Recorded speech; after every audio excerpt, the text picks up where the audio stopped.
इन दिनों बिहार में इंटरमीडिएट की परीक्षा चल रही है और इंटरमीडिएट परीक्षा के पहले दिन कल पूरे सूबे में विलंब से पहुंचे छात्र छात्राओं ने जमकर बवाल काटा था, जिसको लेकर भागलपुर में सुबह से ही पुलिस प्रशासन काफी मुस्तैद दिखी। छात्र छात्राओं को होने वाली परेशानियों को लेकर जहां एक और पूरे भागलपुर में ट्रैफिक कंट्रोल करने के लिए रूट में काफी बदलाव किए गए, तो वहीं सिटी डीएसपी अजय चौधरी और लाइन डीएसपी संजीव कुमार सुबह से ही सभी परीक्षा केंद्र पहुंचकर केंद्र पर तैनात दंडाधिकारी और पुलिस कर्मियों को कदाचार मुक्त परीक्षा को लेकर दिशा निर्देश देते दिखाई पड़े। इस दौरान सिटी डीएसपी खुद लगातार परीक्षा केंद्र के आसपास मौजूद परीक्षार्थियों के परिजनों को माइकिंग करते हुए हड़काते हुए दिखे। सिटी डीएसपी अजय चौधरी ने बताया कदाचार मुक्त परीक्षा को लेकर पुलिस प्रशासन मुस्तैद है और किसी भी छात्र का परीक्षा न छूटे, इसको लेकर यातायात के नियमों में भी काफी बदलाव किए गए हैं।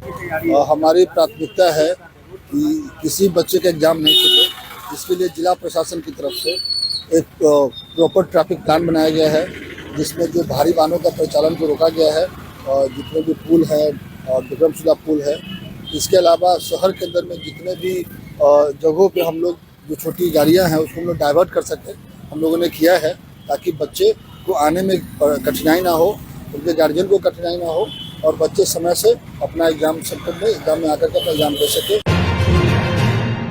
बिहार में लगातार हो रही आपराधिक घटनाओं के बीच भागलपुर पुलिस को बड़ी सफलता हाथ लगी है। पुलिस ने 2 कुख्यात अपराधियों को हथियार व कारतूस के साथ धर दबोचा। विधि व्यवस्था डीएसपी डॉक्टर गौरव के नेतृत्व में स्थानीय पुलिस ने कार्रवाई करते हुए कुख्यात अपराधी छावनी मंडल और पप्पू मंडल को सबौर थाना क्षेत्र की रामनगर ममलखा से गिरफ्तार किया है। गिरफ्तार दोनों कुख्यात के खिलाफ भागलपुर के विभिन्न स्थानों में कई संगीन मामले दर्ज है। दोनों कुख्यात अपराधी देरा क्षेत्र में सक्रिय थे।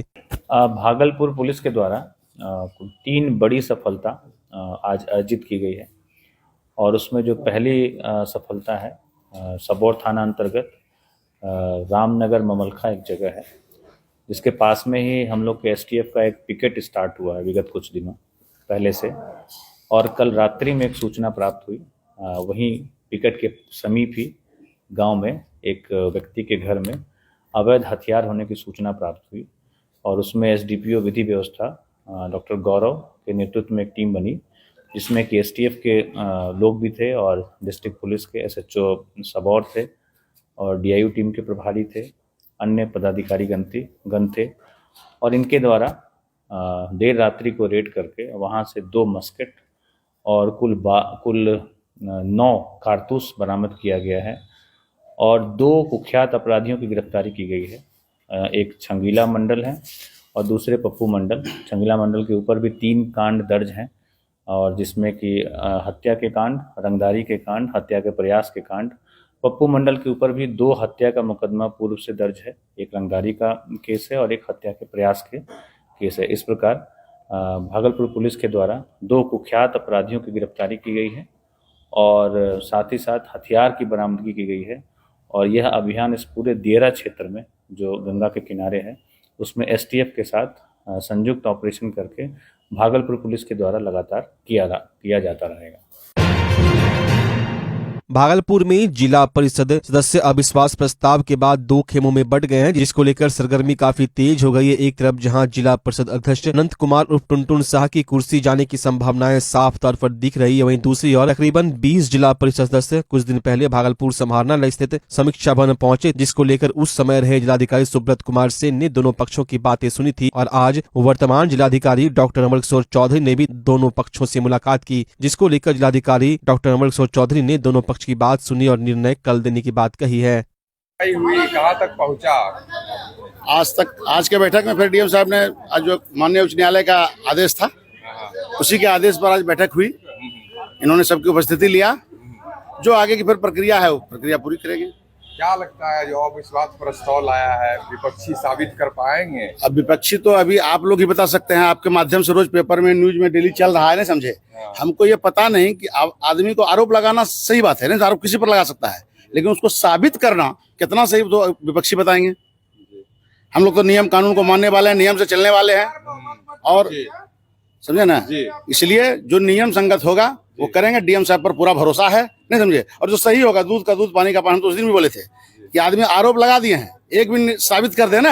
हम तो सरकार से आज भी मांग कर रहे हैं कि हाउस ट्रेडिंग का मामला है, इसको सरकार पूर्ण रूपेण खत्म करे। अविश्वास का मामला जैसे और सब जगह हुआ, नगर परिषद में, नगर निगम में, उसी तरह प्रखंड में और जिला परिषद में, इसको सरकार से मांग करते हैं, इसको समाप्त कर देना चाहिए और इस बातों को यहाँ से लेकर के मैं सदन तक पहुंचाऊंगा अपने माध्यम से, अपने विधायक सांसद जी के माध्यम से, कि भाई इसको खत्म कर दिया जाए।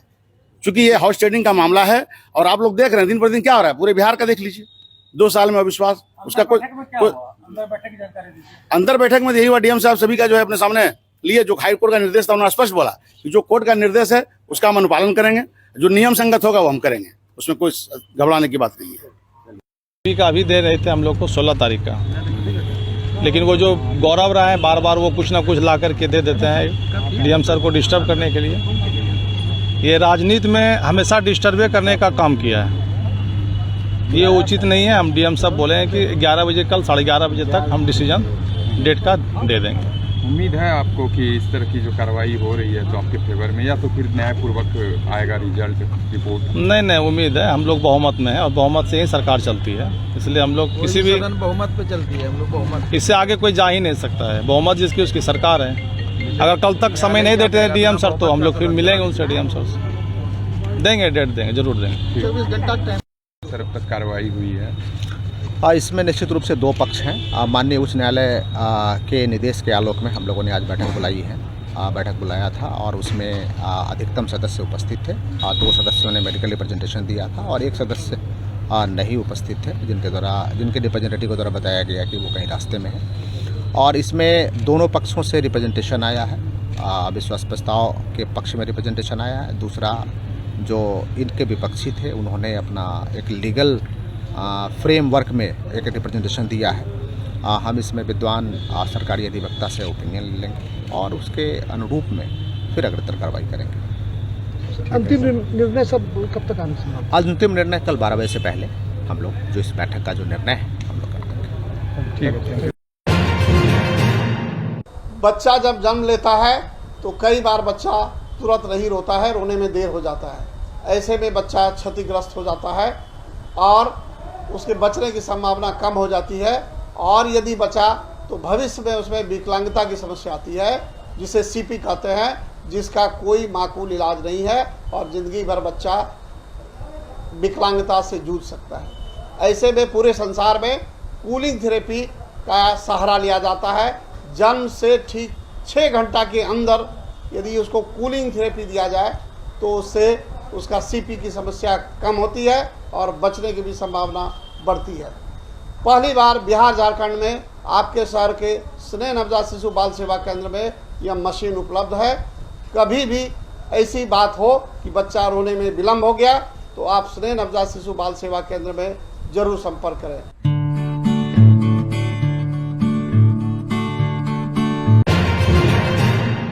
भागलपुर की सड़कों पर आज डीएलएड फाइनल ईयर की छात्र छात्रा उतरी और बीपीएससी द्वारा आयोजित शिक्षक भर्ती परीक्षा TRE 3 में मौका दिए जाने को लेकर शिक्षा विभाग के अपर मुख्य सचिव के पाठक को उनका वादा याद दिलाने लगे। सभी छात्र पैदल मार्च करते हुए भागलपुर समाहरणालय परिसर स्थित डीएम कार्यालय पहुंचे और परीक्षा में शामिल किए जाने को लेकर एक ज्ञापन भी सौंपा। इस दौरान शिक्षा विभाग पर छात्र छात्राएं काफी आक्रोशित दिखाई दे रही थी। उनका साफ तौर पर कहना था कि पहले बीपीएससी द्वारा TRE 3 की परीक्षा 24 अगस्त को आयोजित होने वाली थी, लेकिन अचानक यह परीक्षा मार्च में आयोजित की जा रही है। हम सभी डीएलएड फाइनल ईयर की छात्र छात्रा मार्च में होने वाली परीक्षा में शामिल होने के लिए तैयार हैं। के पाठक ने हम सबको वादा किया था कि आप सभी को TRE 3 में मौका दिया जाएगा। अगर हम लोगों को मौका नहीं दिया गया तो हम सभी उग्र आंदोलन करेंगे।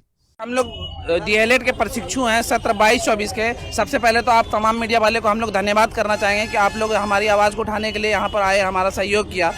उसके बाद हम लोग अपना ये बात रखना चाहते हैं सरकार से कि हम लोग जो जिस सत्र में एडमिशन लिए हैं 22-24 में, हमारे के पाठक सर जो ACS हैं महोदय हैं, उन्होंने वादा किया था कि आप लोगों को बीपीएससी TRE 3 में जो शिक्षक भर्ती परीक्षा होगी उसमें शामिल किया जाएगा। आप लोग आश्वस्त रहिए, आप लोगों को शिक्षक भर्ती परीक्षा की तीसरे चरण में शामिल होने का अवसर दिया जाएगा। लेकिन अभी अचानक एकाएक क्या फैसला आता है कि ये परीक्षा अगस्त में ना होकर के, जो कि बीपीएससी अपना कैलेंडर जारी की थी कि 24 अगस्त को हर साल परीक्षा होगी बीपीएससी की शिक्षक भर्ती की, वो एकाएक अचानक फैसला बदल जाता है रातों रात। और हम लोगों को तमाम मीडिया से, न्यूज़ चैनलों से खबर पता चलती है कि ये परीक्षा मार्च में होगी। अब ये बताइए हम लोगों को कि मार्च में जब परीक्षा होगी तो हम लोगों का तो अभी करियर अधर में लटक जाएगा। हम लोग इस परीक्षा में शामिल होने का सिर्फ अपने अधिकार मांग रहे हैं सरकार से और माननीय ACS महोदय से, जो वादा किए थे हम लोगों से, उनको अपना वादा पूरा करने के लिए बोल रहे हैं हाथ जोड़ करके कि वो अपना वादा पूरा करें और इस भर्ती परीक्षा में हम लोगों को शामिल होने का अधिकार दे।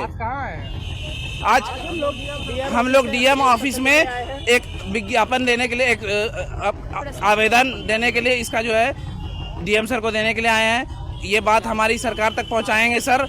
इसके लिए जो हम डीएम सर के आवास में घेराव करने के लिए आए हैं।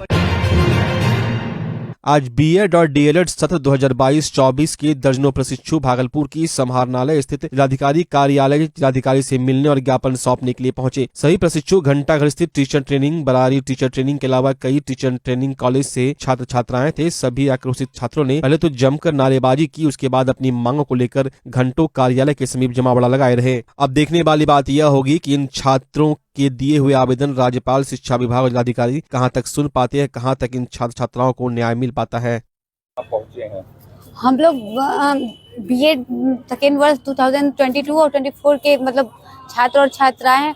हम लोग की मांग है कि बीपीएससी 3.0 जो कि अगस्त में 24 अगस्त को सुनियोजित थी, ये कैलेंडर सरकार के द्वारा ही 1 जनवरी को ही आया था, लेकिन अब जैसे कि विभिन्न प्लेटफॉर्म से हम लोग को सूचना मिल रही है, न्यूज़पेपर्स और सोशल मीडिया से, कि एग्ज़ाम में भी फरवरी में ही नोटिफिकेशन आ जाएगा और मार्च तक हो जाएगा, जिसके कारण हम लोग जो 22 और 24 के बैच के सभी डीएलए जो भी हैं वो सब कुछ दिन। मैं ललन कुमार, अध्यापक शिक्षा महाविद्यालय घंटाघर भागलपुर का द्वितीय वर्ष सत्र 2022-24 का शिक्षक प्रशिक्षु हूँ।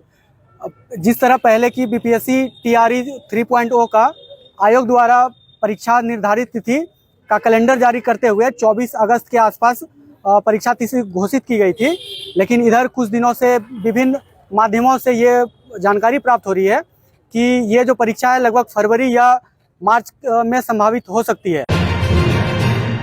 भागलपुर के कृषि भवन परिसर में प्रमंडलीय स्तरीय उद्यान प्रदर्शनी प्रतियोगिता कार्यक्रम का आयोजन किया गया। कार्यक्रम का उद्घाटन भागलपुर के जिलाधिकारी डॉक्टर नवल किशोर चौधरी ने दीप प्रज्वलित कर किया। जिलाधिकारी ने प्रदर्शनी में लगाए गए फूल, फल और सब्जी के अलग अलग उत्पादों के बारे में कृषि वैज्ञानिक से जानकारी ली। इस दौरान जिलाधिकारी ने भागलपुर को काफी प्राचीन शहर बताते हुए अधिकारियों को भागलपुर के उत्पादन को विश्व स्तर पर लाने के लिए सबौर कृषि विश्वविद्यालय के वैज्ञानिकों के साथ मिलकर काम करने की बात भी कही। इस दौरान भागलपुर के जिलाधिकारी डॉक्टर नवल किशोर चौधरी किसानों की बेहतरी और भागलपुर के उत्पादन को विश्व के पटल पर ले जाने को लेकर कई दिशा निर्देश देते हुए अधिकारियों को 3 दिन के अंदर रोड मैप तैयार कर मिलने की बात कही। डीएम भागलपुर के उत्पादन को विश्व पटल पर ले जाने के लिए क्या कह रहे हैं, आइए आपको सुनाते हैं।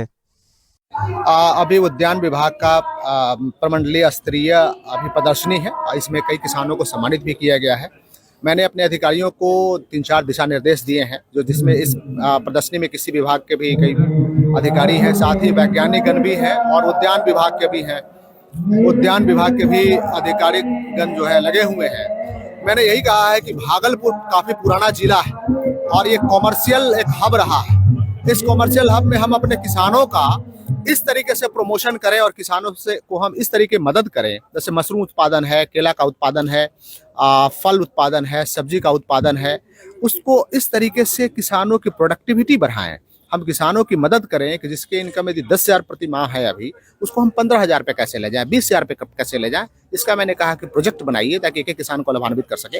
दूसरा, सबौर हमारे पास यहाँ यूनिवर्सिटी है जिसका काफ़ी नाम है, वहाँ के वैज्ञानिकों से मिल करके किसानों को हम प्रशिक्षण दिलाएं और यहाँ एक भागलपुर का एक टैग मार्क दें कि मेड इन भागलपुर या पैकेज इन भागलपुर, इस टाइप से हम प्रमोट करें ताकि यहाँ के किसानों को, यहाँ के आमजनों को काफ़ी लाभ मिल सके। लाजपत पार्क स्थित इंडियन मेडिकल एसोसिएशन के कार्यालय में इंडियन मेडिकल एसोसिएशन के अध्यक्ष डॉक्टर मणिभूषण की अध्यक्षता में भागलपुर के डॉक्टर ने प्रेस वार्ता आयोजित कर डॉक्टर अंकित के आवास पर हुई भीषण चोरी की कड़ी निंदा की और भागलपुर जिला प्रशासन और पुलिस प्रशासन से मामले को जल्द से जल्द उद्भेदन करते हुए चोरों की गिरफ्तारी की मांग की। डॉक्टर ने भागलपुर पुलिस प्रशासन से चिकित्सकों की सुरक्षा व्यवस्था सुनिश्चित करने की बात कही। प्रेस वार्ता के दौरान भागलपुर की कई जाने माने चिकित्सक मौजूद रहे। सबसे पहले मैं आईएमए अध्यक्ष डॉक्टर मणिभूषण तमाम पत्रकारों का इस्तकबाल करता हूं अपने इस आईएमए के प्रांगण में, और सभी हमारे वरीय चिकित्सक जितने लोग यहाँ पे मंचासीन हैं, सबों का मैं इस्तकबाल करता हूं। ये बहुत ही दुर्भाग्यपूर्ण घटना, घोघा में हमारे ऐसे चिकित्सक जो बिल्कुल नए मेंबर हैं इंडियन मेडिकल एसोसिएशन के, बहुत वृहद ब्रांच है, शाखा है पूरे हिंदुस्तान में, 10 लाख से भी ज़्यादा डॉक्टर्स इस एसोसिएशन के मेंबर हैं।